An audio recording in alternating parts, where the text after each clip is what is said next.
So why did you decide to name your business Sad Girl Cookies? You need to rename it to Happy Girl Cookies because you're so smiley. Happy Girl Cookies. It's like this thing. I've had to learn how to find that balance and just like read the person to try to protect. You don't have to. Yeah. And like, I can be like the Sad Girl Cookies rep. How do I get in touch with my emotions when my mental health is like really low? There's so much beauty in like, don't be afraid to be who you are. You can become famous. Just do these 5 things. I feel like people always think that I'm being like stood up on a date or can't get one. Yeah, and I also think it's like bad theology to already be operating out of service. One of the craziest days of my life. Like I think I have like legitimate PTSD from that day. Like, it was the most insane day for me. Hi everyone, welcome to Sincere Practice Podcast. Today I actually have something completely different. We're doing a vulnerability series with my friend Shannon O'Donoghue. Hi Shannon. Hi. And today we're actually going to talk about Sad Girl Cookies. And the reason why I think this conversation is so important for both of us is because I think that growing up as friends, vulnerability, faith, and just having genuine conversation about our mental health is super important. But I'm actually genuinely really excited because I don't think I've ever heard the whole story. So why did you decide to name your business Sad Girl Cookies? Like why is like sad part of the brand? Right. Yeah. So when I was trying to figure out what to name it, I was like, people are always going to ask me like, how did this start? Like, when did you start baking? Because I don't have a culinary background whatsoever. And so the core of really when I started baking came from me struggling with my mental health when I was in high school and into middle school. And I didn't really have words or vocabulary for any of it. I would just like sit there and make cookies and just do stuff in the kitchen and make cookies and like bring stuff to my friends. And I was like, people are going to ask where it came from. And I was like, why not just lead for really just the story of where it was birthed? And then I also, when I was trying to figure out what to call it too, I was like, I wanted to do something that people are going to remember. Yeah. And so I was like, people aren't going to remember like Shannon's cookies. Like maybe they would, but it's not fun and it's not creative. Yeah. So it was like not only a way to kind of put the name in of how it started. And it's like, and one thing I love is it's a conversation starter. People walk up to the booth like just to ask about the name. Yeah. And then that turns into a sale. That's so wild. So it's really fun for it's like, it starts as a conversation, will like turn into a sale, also turns into this big conversation starter. And then people start opening up about what they're going through. So I just was kind of like, why not do it? Yeah. Like, let's just like own where it came from and like explore it. My favorite thing, because I rediscovered your Sad Girl Cookies and I did like a scroll. There's a TikTok that you did of like when people ask me why I named my company Sad Girl Cookies, but this was me when I first started the company. It's just like you were brave enough to put pictures of you with dripping mascara. Yeah. Why that decision to like showcase all of the pain? Well, I feel like I always say like people connect to real people. Yeah. And you can go online and you can like create this like facade of like, I'm this business owner and like, look at me and like, I don't struggle. I was like, or you can literally just be like, here's who I am, take it or leave it. And I think for me too, was specifically the year before I opened my business, I would say was probably the worst mental health year I had ever had. 2019. Yeah. And so a lot of people like their worst mental health year was during the pandemic. And like mine was like, no, I got hit a year prior to that. So I think if anything, I just was like, this is just kind of who I am. And this is how I've struggled and people are going to relate to this. That's so refreshing. Yeah. Like I just was like, yeah, I could just really try to fake it, or I could just be like, I've struggled with it and here's the reality of it. Yeah. And people seeing it and being like, I have a camera roll full of photos like that too. I want to ask you selfishly how you got the courage to do that, because that must be really difficult. It can be. I literally said to one of my friends the other day, I was talking to her and I was like, because I'll do these pop-ups. And because I would genuinely say 10 out of 10 per like people who walk up to order cookies, they ask me.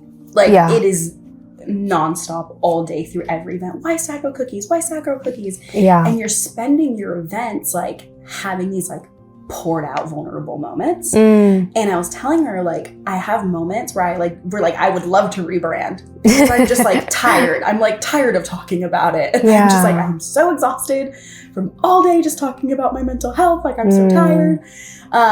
Because being vulnerable is so draining. And like, it can be that like vulnerability hangover. Yeah. But I'm like, it's so worth it at the end. And I think for me in the therapy world, like, you obviously know who Brene Brown is. Yes, I love like, Brene Brown. We all do. Yeah. And I read her books years ago. Like, I think I read them when I was like 17, 18. Like, I read them really young. And I will never forget this. And I don't even remember which one of her books it was in, but it was one of them. I'll never forget reading this paragraph. And she basically was like, we always want to selectively numb emotions. I had read this book by Brene Brown, and she had this little paragraph in it that like has always stuck with me. And she basically says, like, when you numb out the sadness and the grief and the pain, you also will numb out your happiness and your creativity and your joy and your gratitude. And she basically was like, you cannot selectively numb your emotions without all of them being taken away. And so I think because of that, it gave me this courage to just like own it. Because I was like, I can't numb it out and make it go away because it also is going to take away from all the beauty of it. And that's when people come up and they ask about the brand, they really kind of want to dig at that, like, why sad? And like some people look so judgmental, and you can like see it on their face. Like, you can tell the angle they're coming from. But then as I'm sharing it, I'm like super joyful. Yeah. And then they look at you, and then you get the whole like, you need to rename it to Happy Girl Cookies because you're so smiley. Happy Girl Cookies. It's like this thing that like me and my friends look at each other and we're like, how do you face that judgment every day? Because you are so vocal about mental health and vulnerability, right? And I feel like I feel the same way naming my company Sincere Practice, because you're like, you're not always sincere all the time, are you? And I'm like, well, that's essentially the whole like goal of it. I feel like what you're trying to do is you're trying to normalize people's pain so that it doesn't seem like too much. Yeah. You know? Yeah. Yeah. And that's my thing is I've had to stop myself. And when I feel that, like that judgment or that like uncomfortability, I have had to root myself into remembering a few things. I've always had to say to myself, me being comfortable with my sadness makes them uncomfortable because they're uncomfortable with their sadness. Wow. And it's allowed me to have this like little burst of empathy for them when I just see that like it'll be like, oh, like that's really interesting. Or like I'll do events where I'll see them like look at the name on the banner and have this like kind of this like disgusted look on their face. Disgust. It's like it's this whole just like, oh, like that's just like kind of weird. And they'll kind of like try to like laugh to someone around them about it. And because you do events. Yeah, I'll do these events. It's like a huge banner with the name on it. And the logo is this like cookie with a sad face on it. And so I've just had to kind of be like, my vulnerability is making them uncomfortable, and that says everything about them, like nothing about me. Yeah. And then I've also had to be like, if I'm just like the door open for them to have to ponder that day about like sad girl, or like something sticks with them, I'm just like, you know what? Like maybe that opened up a discussion for them that like maybe they didn't even want to face. So I think that's where it's allowed me to be okay with it, because I've just had to learn like their judgment has nothing to do with me. And it's been really helpful to not internalize it. Their judgment has nothing to do with me. What are some of the practices that you have to make sure that you don't let other people's voices get to you, or even your own internal judgments? It's hard, isn't it? Because I struggle with the same thing. So I wanted to ask you that, because you've been doing this longer than I have. Yeah. But like, I'm really hard on myself, like all the time, just like judgment, you know? I feel like I have been really blessed with a lot of doors opening for me. And I think the way that I've had to look at it is just kind of like, this is where like a lot of my faith comes in. Yeah. Is I'm just like, the Lord keeps putting me in these rooms and he keeps opening doors for me, and he keeps being the one who's placing me where I'm supposed to go.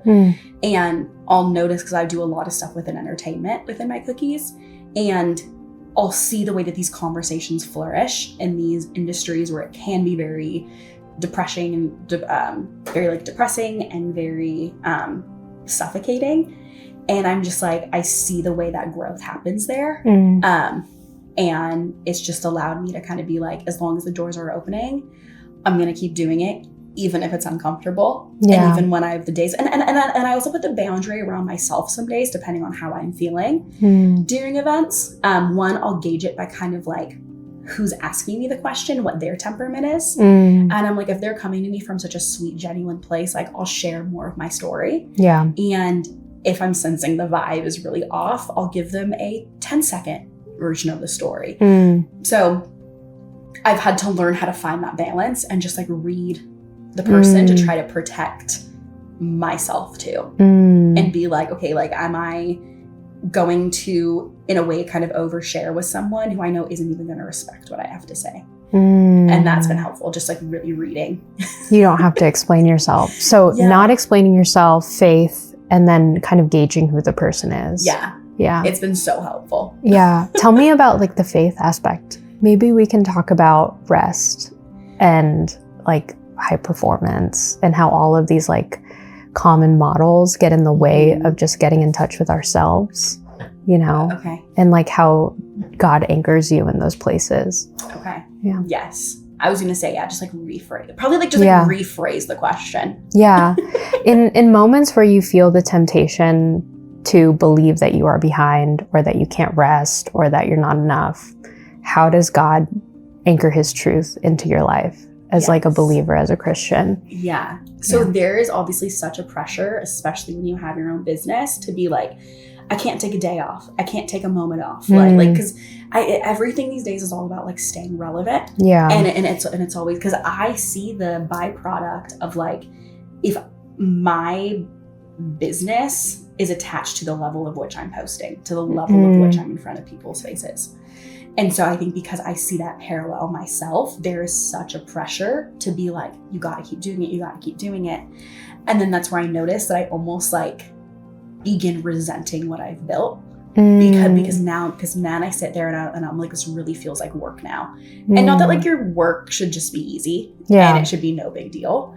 But that's when I've like had to have these moments where, specifically where my faith comes in, I always have to remind myself, like I always sit here and I'm like, okay, like the Lord within literally the first chapter of the Bible made rest important, and he like made rest known, and it was something that he put in there like right from the jump. And so I'm like, if that is something that he saw important to make sure that he said, like I always think in scripture, like anything that he brings up and he emphasizes, I think he did it because he knew how we were going to feel later on. And he knew obviously what the world was going to turn into and people reading it at various times in their life. Like obviously like he knew that in 2026 that social media was going to be what it was. He knew the grind to stay relevant. Like he knew all these things that were going to happen. So it's like from the jump, he was like, take a day to rest, take a day to rest. Like you're not going to want to take a day to rest. Like, look at me, like I'm resting. And you would think that someone who has like all the power to do everything, like wouldn't rest because like he doesn't have to. And it's like, even he took that time. So I think that has really helped me like pause and calm down when I'm just like, if like God can rest, I can too. Like if Jesus was on earth, like performing miracles and doing all these things and like he rested, like why can't I? And I think that's when I've stepped back and I've seen in my business when I'm like just exhausted, I'm depleting and I'm not taking the rest and I'm making it all about me and like what I can do and how I can make it happen.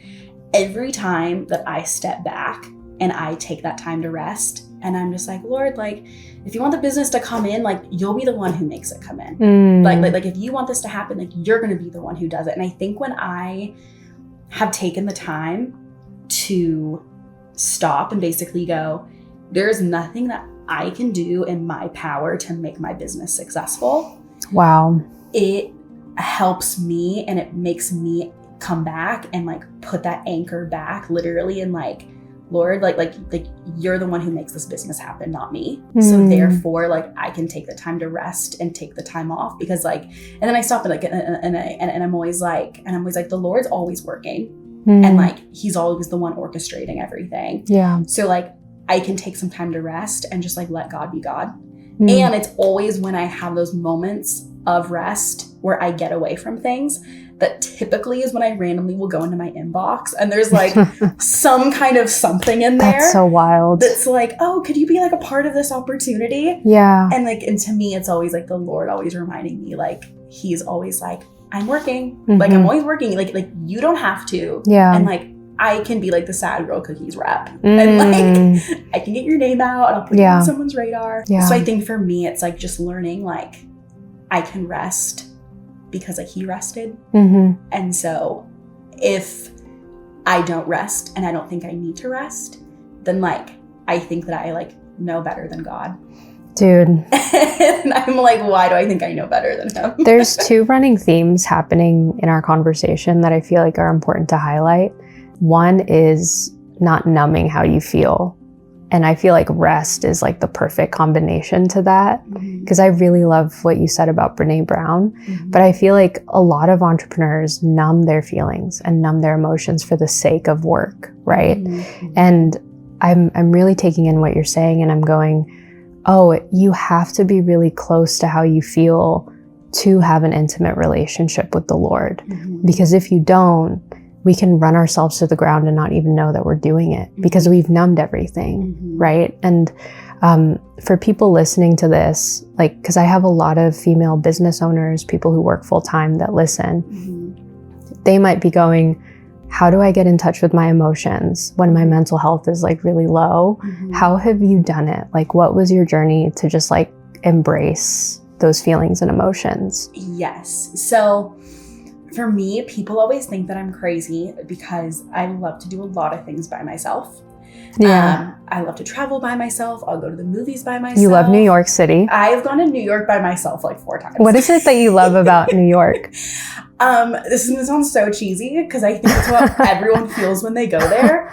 I just feel like anything's possible. Yes, it's like I've gotten that feeling too. Literally, I just go there and I'm just like, I'm like a little pawn in this world. And I can do anything. Yeah, and like, the world is my oyster. And I think it's because the buildings are like millions times the size of me. And like, I think it just puts in perspective. Like, I'm literally like, I'm just so little, but like, I can kind of do whatever I want. Yeah, and I'm free. I'm free to do what I want. Isn't that ironic how like business makes life so small, right? Yeah. But like when you take the time to pause and you go out and you experience something new, you have the freedom to explore different things. Yes. So it's like counterintuitive, like going on travels by yourself. Yeah, and just going out by myself. And so like what I do is I make it a point.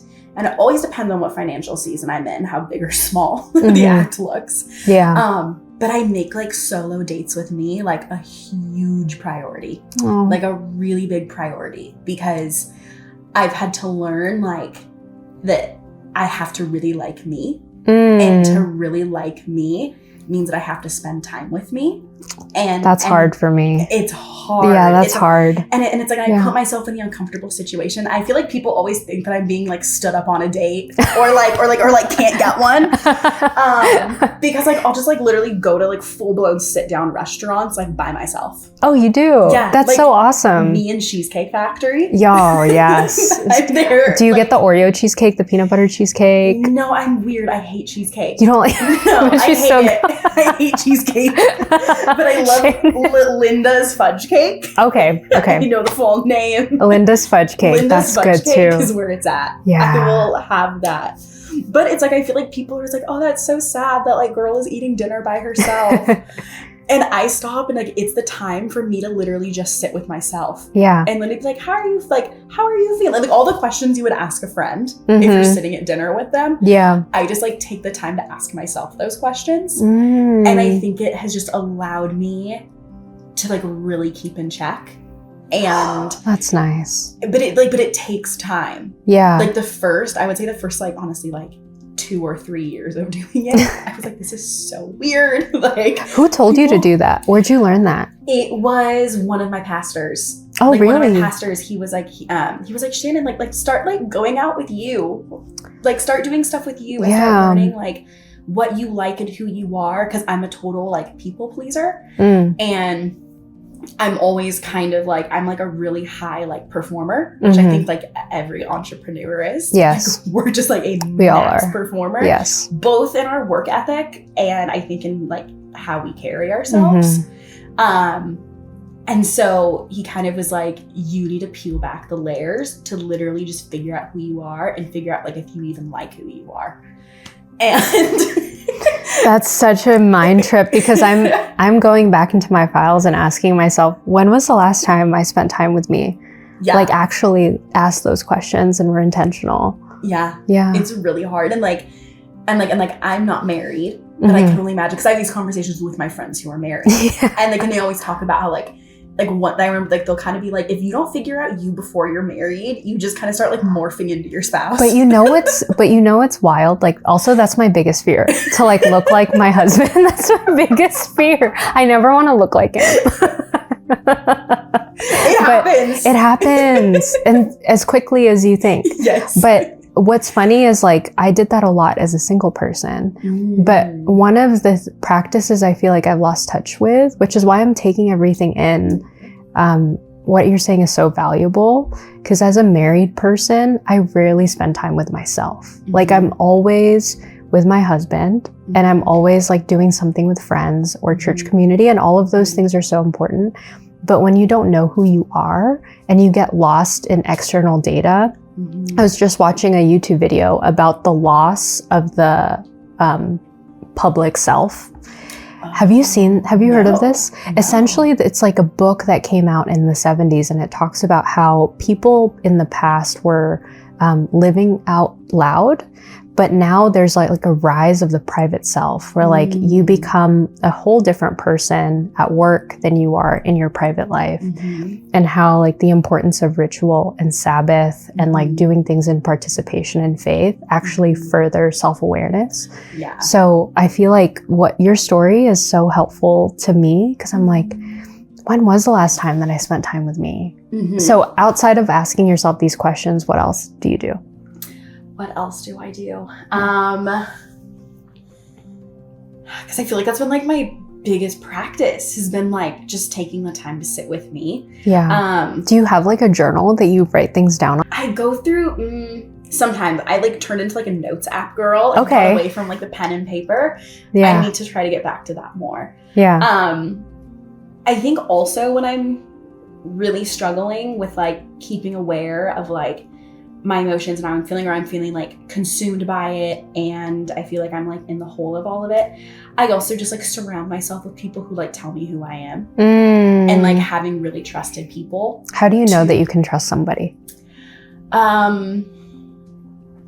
I'm asking you really hard questions. No, these are so good. I'm like, oh my gosh, I like quit therapy a few months ago and now I'm back in. This is why I quit.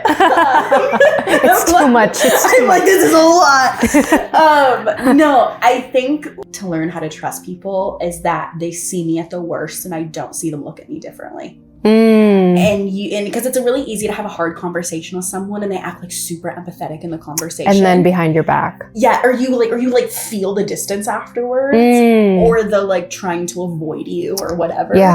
But it's like the people where like you can go into the trenches with them and you actually feel like you're loved more after being in that place. I think that's helped me really learn who those people are that I can trust, and just like the way that they like just speak about me, because I feel like when someone really loves you, they say things about yourself that you would like never even see in you. And it's been really helpful that like when I'm stressed and overwhelmed and I'm trying to figure out like who I am, because maybe like the solo dates aren't working, like maybe I'm in that bad headspace where I'm like, I can't like find one thing that I like about myself today, like this is so hard. It's like just spending time with those people. And it's not even like going around them and being like, tell me how great I am. Can you just like fill me up? It's literally like just being around those people. Like I'm really like, I just love myself more because of how they love me. And so now like, I just feel more cared for just by being around them. That made me really emotional. Like I'm tearing up hearing about it. The reason why is because I feel like I rarely hear people say that. Like it's such an unnatural conversation to like talk about self-love. We don't talk about it. No. People think it's arrogant. They do. You know? They do. And I think especially like, and this is like more of like a taboo situation. I feel like growing up in church, it's all about just like serving others, like loving others. And I think there's oh my gosh, so true. There's like an unbelievable amount of truth to that. Like such a huge amount of truth. But I heard, she's one of my favorite pastors, Megan Fate Marshman. She was preaching once. She kind of used the illustration of just kind of like, if you aren't allowing like your cup to just like be filled by like the Lord telling you who you are, by like you learning how to love who you are, like through the love that he's giving you, then like instead when you're around people, you're just like holding that cup out and you're just like, you validate me, like you make me feel special. And it's this thing where it's like, it's all about just like serving other people. But it's kind of like, I can't be around you and serve you if like I haven't served myself. Yeah. And I also think it's like bad theology to already be operating out of service when you don't know what good service looks like, right? Where I feel like a lot of people have this warped view of God where he is like a military soldier telling his other soldiers what to do, and we're just supposed to follow orders. But he's like a loving father, and so many people don't know what that is. Like, you know? Right. But I feel like just hearing you talk, you've done so much work on like trying to see you and love you from like such a place of compassion that you can then do that with others. You know, not perfectly because we're not perfect, but I see that. Yeah. And it's taken a long time. And honestly, I feel like people are like, wow, like she has this so like together. And I'm like, genuinely, I think like literally I feel like I made more progress in the last year than I have in the last 10. I feel like you go through therapy for like 10 years. Oh my gosh. And you're in it and you're like running in circles. And then you hit a point where something clicks. And like for me, it was actually where like so much of it I feel like has changed, and how I operate my business, like how I really do everything in the last year is I was in therapy last year. I was going through a whole situation. And I remember my therapist just saying to me, I remember her literally just kind of being like, I don't think you like yourself. Like, I don't think you like love yourself. How did that land for you? It was horrible. Because I was like, what do you mean? Because there were like all these things that I knew I really liked about me, because I go on all these solo dates and all these trips, and I like really like being around me and the whole thing. And she basically was like, if you really loved yourself, you would not be putting yourselves in the environments that you are, with the treatment that you are, and like living the life that you are. And like, if you actually loved you and you actually cared about you, your life would look so much different. Isn't it wild how like usually self-hatred gets us to the point of high performance? But then we find ourselves in a place where we're in horrible relationships and we're being treated like shit. And then all of a sudden we go, something's wrong here because I'm doing everything right. I'm doing everything culture tells me to do. But I'm not bearing the fruit of what I want, you know? But it's almost like this, I feel like, I don't know if you agree with this, but I feel like we live in like, look at me, like false facade culture.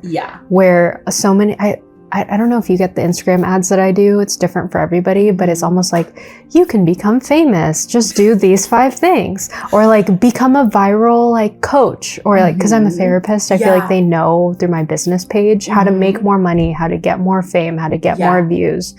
This is how you position yourself, you know? And so I don't know if you kind of had the conscious awareness with Sad Girl of like a person first, business owner second, because I see that in the way that you function.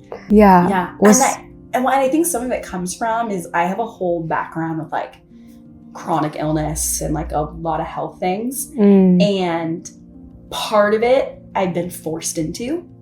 Really? Like I have had to learn that when I am go, like my body burns out. And it's kind of like, if going back to rest, like if I don't allow myself to rest, my body will make me rest. And it's always like I'm completely depleted and at like the end of my rope.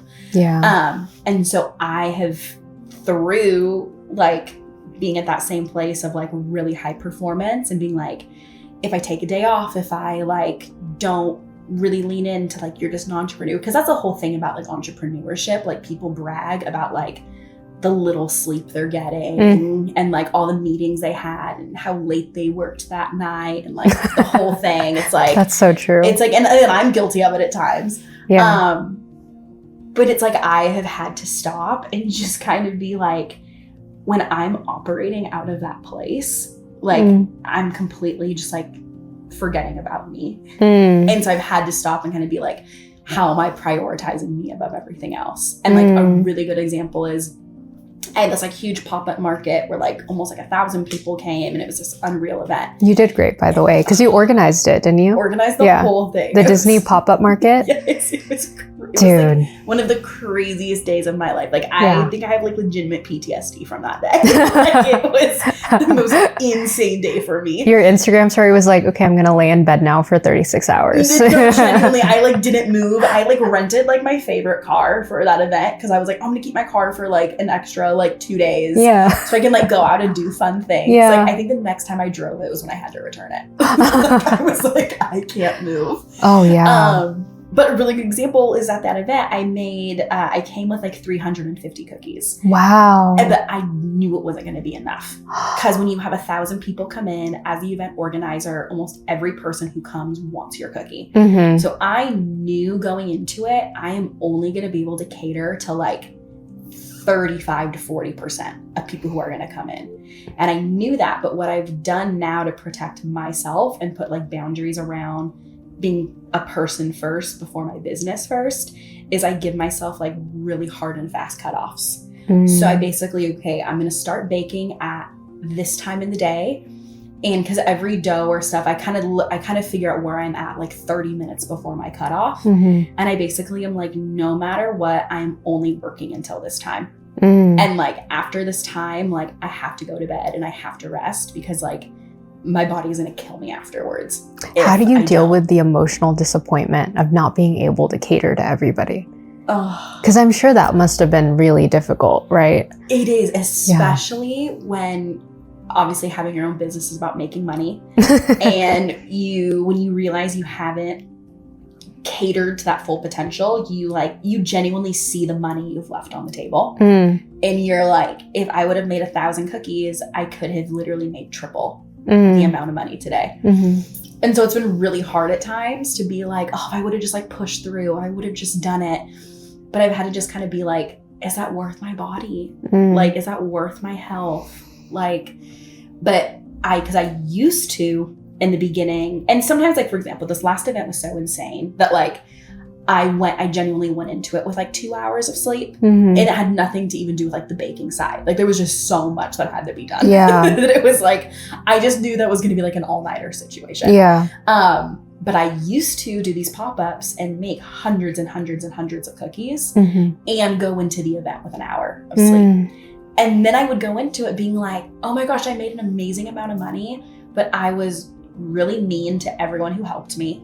I didn't want to engage with any of my customers. I wanted to be done before I even got there. And so I just had to stop and just be like, what's the exchange? Like making all this money, but being a really mean person. Because I naturally am one of those people, when I get really stressed, I get like very snappy. And like when I get into like logistic mode, I'm very just like boom, boom, boom, boom, boom. And I know that about myself. So sometimes if I'm having like a really big event, like I'll preface it with my best friends. Like I'm literally like, take nothing I'm saying today personally. And like they just all had to learn that. But that's now with sleep going into these events. Whereas before it was like, if I'm just not guarding myself and my time and I'm making like my business come before me, it was so much worse. That's such a good point of like, you become such a good person when you're not thinking too much about the goal at the end of the day.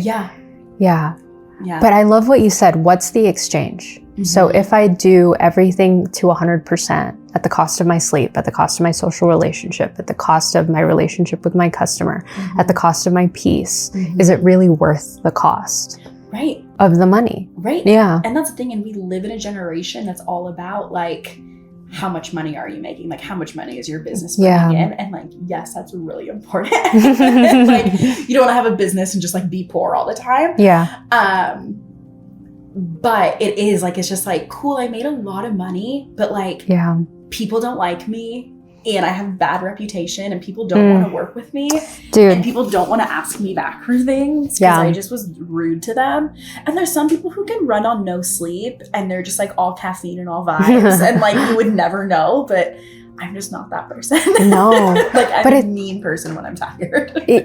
So Shannon, last question for you. With everything that we've talked about not working too hard, having boundaries, having limits, like what do you hope for yourself in like 10 years, having a person first life, a life first life? Yes. Yeah. Because I think it all comes down to like really what your end goal is and what you really want. Yeah. And so like, I know at the end of the day, like, even though we're just unbelievably single right now, like, I also know at the end of the day, because like being 30, like I always know 10 years from now, I'm like, Lord willing, it's like, I'm married, I have kids, like I have this family. And again, probably like controversial hot take, but like, I've never seen myself as being a stay-at-home mom. Yeah. I've never seen it. Not that I don't want it, but like, no, same. I think I'm kind of like, I don't think I want that. Yeah. I think I really like my independence. But I think I also have a lot of like dreams and aspirations in my life. Yeah. And honestly, this could all change the second I have kids. Like, you never know. You never know.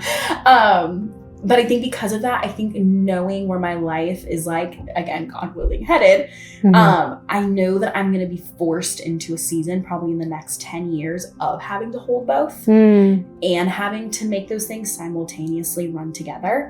So I think because of that, it allows me now to be like more realistic with it because I'm like,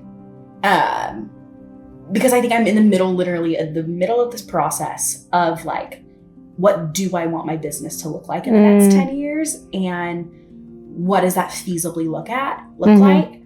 And I think I used to always have this dream of like, I'm going to have a bakery and I'm going to have a storefront and I'm going to do this whole, like, my name's going to be everywhere and I'm going to be a franchise and I'm going to be the next Crumble and the whole 10 yards. And I think the pressure of that really, honestly, I would say probably the last like 3+ years has taken a lot of joy out of my work because there's just been that pressure. Like, I need to do this because I need to take off and I need to become the franchise and I need to the whole thing. And that is like the pressure that I had breathing down my neck. And kind of going back to what we were talking about earlier of kind of like, if like the Lord wants doors to open, he's going to be the one who makes those happen no matter what. And it's my job to like work hard and continue to improve my craft and work as hard as I can. But I think knowing that my future is going to be like being mom and business owner, it allows me to take the pressure off of it and literally be in the middle right now of like genuinely deciding like, do I want to keep chasing after like big business, everyone knows my name, or do I want to stay manageable? Like, because with like my health and life and all these things going on, just in my life, I'm kind of like, is that even practical? Like, is it practical for me to be like the household name? Is that something that I want? Like, and I think a lot of business owners, especially small business owners, it's like, I think if so many of us were so much more honest with ourselves, it's kind of like just the pressure for success and money and accomplishing everything. Like it's kind of like, was that like a dream that you had?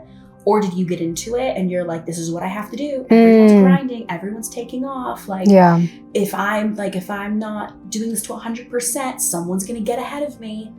And like, I'm literally in the middle of wrestling with all of that right now of just kind of like, maybe it's okay if someone's better than me because maybe they have the availability and the capacity for that. Maybe they have the back end of the funding for that. They have those resources for all of it. And so I think when I think about like in the next 10 years of things, I'm just like, I have to learn what it looks like to scale this for me and not what everyone else is telling me. That's so good. I have to scale like, and I think I lived being in business for 6 years. I think I have lived the last 5.5 of those years really being like, I have to chase and chase and chase and climb and climb and climb. And now that I think I've kind of peeled back the layers of like, what's my capacity? What do I love? Like a really quick story is just this event that I put on. I was producing all of this like perfectly made content because I needed it to take off and I needed to make the budget and the whole 10 yards. And then I literally started pushing out content that like wasn't filmed perfectly, was the most like random shots that I was just like finding on my phone, or I would like prop my camera up and just be like, and my content would be like, hey, everyone needs to buy tickets, or like I'm literally gonna go poor and like go broke and like please come. And like when I started to just like in the last few months just post content that was like literally just me, and like no flashiness attached to it, like I enjoyed that so much more. It was so much more refreshing. And so that's a really long roundabout way to say that like in the next 10 years, I just know that like there's like it's kind of like I know that I want my business to grow, but I also know that I want me to grow. Yes. And I'm kind of like, I can't be focused on like, you know, potentially getting married and having kids and like all of those things if I'm just, my brain is just focused on my business. And you become a one-dimensional person too. Right. If all you think about is work, and like I feel like I've experienced that in my personal life, like just being at the start of a business and you being like 6 years in, I feel like I'm barely even touching 4 months. Yeah. I feel like I've become a lot more one-dimensional recently because I'm only focused on that. But you're reminding me of two things. I watched this TED Talk of a 75-year-long study of aging. And they say that people chase two things. They chase money. Like, what do you want at the end of your life? I want a lot of money and I want to be famous. And like even John F. Kennedy, I think, was part of that study. But like a lot of the people that have been married for a long time have reached like over 100 years old. The true testament to wealth was their relationships, whether or not you had really good relationships. And then I read a business book by Dr. Ben Hardy. He's like an organizational psychologist. He's like, unless you define your goals will be defined for you by what society tells you, you know? And I feel like if anyone like gets any value from this, it's that you can create the life you want, because having a business means being able to create those rules for yourself, you know? Yeah. And it's true. And it's like one of the things I think I meant to mention this earlier is like the rooms that I have gotten in, whether that was I recently did something with like Maybelline, they were doing like the Hannah Montana 20th anniversary and got into that. That was literally through a connection that I made at another event, just like hanging out with them. Or I did a huge thing with Warner Music Group. And that was from one of the girls who worked with Warner was scrolling TikTok, saw one of my videos of me just chatting. And they literally were like, you just seem so sweet and your cookies look amazing. Like, we would love to literally just have like you come. Because like we just want to be around you. Or I had a door open with like Summer Fridays, like forever ago. What? Summer Fridays? Yes.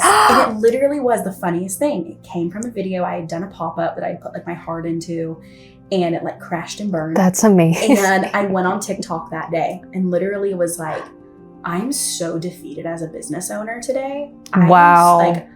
Like this is exhausting. And literally when the co-founders from Summer Fridays saw that video, and that's fire. Messages me and she's like, hey, want to do cookies for my office? And then like from that video posted that experience, and a bunch of other like that's so cool businesses saw that video and like ran with that. But it came from like building like really authentic relationships with these people, and it not being about like the most picture perfect business owner, but literally just like connecting with people. Or like I had another client, I'm on my pop-up, like Coca-Cola wanted to partner with me. And Coca-Cola literally was like, we just like saw your video and you just seemed like so cool. And so like, most of your referrals are like reels and videos on TikTok. Yeah, like reels and videos on TikTok, and it's people literally just like seeing me be me. Wow. And like wanting to build those relationships. Like so many of them are literally like, we just like want to be friends with you. That's like, you so just awesome. Cool. And I'm literally like, I'm like the least cool human ever, but thank you. But your story with Summer Fridays is my favorite because what you did is you captured a failure. You went on camera and like you showed your work. You were like, hey, I tried this thing. It didn't work. This is how I feel. Just want to be honest that like, it's not going to be perfect. Because I feel like so many, like you're an artist. Like, I feel like a lot of people who bake, you have to have vision of like color, taste, texture, right? Artists tend to be perfectionists and like you never put out your work until it's perfect. Right. But like what I love about what you're doing is you're just putting it out there. And like if it fails and crashes and burns, you document it and you post it. And that's what gets you. It's opposite. Right. You know what I mean? Right. That's so cool. Right. Yeah. It's like I'm just learning like the unpolished version of me is what gets me in the rooms I could never imagine. The unpolished versions of me gets me in rooms I can't imagine. Yeah. That's so cool. Yeah. Because they just, and they feel like they can also be themselves. Like I've seen the back ends of some of these companies when I'm doing things with them and they're like, I can just tell like, it is not even that they're not professional. They're so professional, but like they're being really human with me because I've been really human with them. Because you've created that precedent. I feel like this is why branding is so important. This is why marketing is so important. This is why I really do believe in like a person first brand. And I'm still trying to figure out what that even means, which is why I'm interviewing you. But like, there's so much beauty in like, don't be afraid to be who you are, because when you are who you are, you attract similar people. And if you only post your work, but never the human behind it, people aren't going to know who you are. So they're just going to hire you for work and then you're going to get treated the way they want to treat you. But they already know who you are. So it sets the standard, right? Right. And they're just kind of like, we know who this girl is coming into it. So like, I can't wait to just like hang out with her and get to know more about what she does. Yeah. And they get the gauge that you're real. So they're real with you about what's happening behind the scenes. And you don't get this false facade. Yeah. You know? It's been so cool. And so I just think when I look at all of that, I think it gives me a lot of ease of just kind of like, no matter what the future holds, like I'm kind of like, I feel like if I just keep operating in how I am, like the doors that are supposed to open. And I don't want anyone to hear this and be like, oh, so she just kind of sounds like a really like lax, lazy business owner. Like I feel like some people would hear this and be like, oh, like no wonder things haven't scaled, or like no wonder, like, oh, she just seems to not care. Like I'm like, it has nothing to do with that. Like people around me, and I tell myself, like, I feel like I work harder than anyone else I know. I have just learned how to protect myself while working that hard. And just kind of what I went back to in the beginning of kind of like, I will work my butt off in the hours that I give myself to work my butt off in, but I have to turn the off button on. Yes. And like guard that time for all that it's work. And so it's just kind of like when I'm working, I am working as hard as I can, as fast as I can, as diligently and as efficiently as I can. But like when I'm done, I'm done. The best piece of advice I've ever gotten is once it's 6 o'clock, you're done. You're done. It's whatever doesn't get finished can wait until tomorrow. It can. Because it's not worth your health, you know? It's not. My mom always told me growing up, like nothing good happens after 9 p.m. And I'm it's like, true. And I'm literally like, it's so true. And I'm like, some of my crappiest work has been between like 6 and 9 p.m. I'm like the most like fatigued. I'm so fatigued and tired. So it's true. I'm like, anything after 6. I'm like, or I tell myself, you have to go into tomorrow with at least 6 hours of sleep. So I'm like, whatever that looks like, you need to get your like 6 in. I follow Mighty Pursuit on Instagram. Oh, yeah. And there was a health expert, a sleep expert. Apparently you can age someone 10 years if they sleep under 4 hours a day. Yeah. So you age by 24%. So you look on average 10 years older than your same age. So if we're both 30, you can look 40, which is scary. I don't want to look 40. Really scary. No. Those are my mom looks great. She sleeps. Yeah. Mom's asleep by like 8:30. It's a great anti-aging component for sure. But Shannon, I just want to thank you for being on this podcast. You're actually the first like in-person fancy guest that I've had. So exciting. Yeah. But this is like a series of like interviewing women-owned businesses that are doing it their way.